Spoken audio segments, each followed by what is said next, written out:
Welcome to PMN Online. Today, I am going to show you exactly how to overlay two charts in TradingView.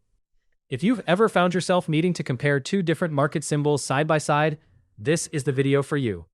Overlaying charts in TradingView can be a game changer, allowing you to analyze multiple datasets on one screen. This makes spotting market trends and potential correlations a breeze. Let's dive right into it. First things first, open TradingView and bring up the main chart you want to work with.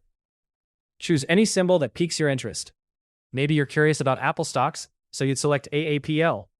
Or perhaps you're following Bitcoin, then you go for BTC/USD. This primary chart will serve as your base for comparison. Now to overlay a second chart, you'll want to look at the top toolbar on TradingView. There you'll find a button with a plus sign labeled Compare or Add Symbol. Click on it to add another symbol for comparison. Alternatively, if you prefer, you can right-click on your main chart, and you'll see the option to add a symbol there as well. Both methods will lead you to the next step, where you'll input the second symbol you wish to overlay. After clicking to add a symbol, a search bar will appear.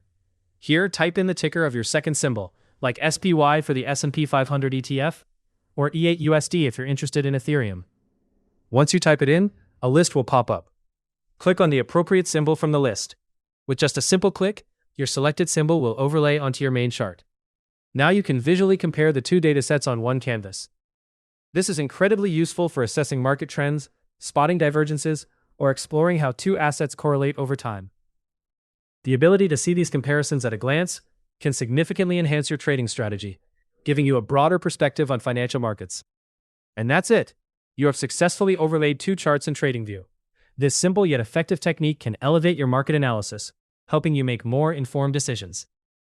Don't hesitate to experiment with different symbols and chart types to find what best suits your analysis needs. Hopefully, this guide helped you easily master how to overlay two charts in TradingView. If it did, please let us know down in the comment section below. If you want more videos like this, subscribe to the channel PMN Online.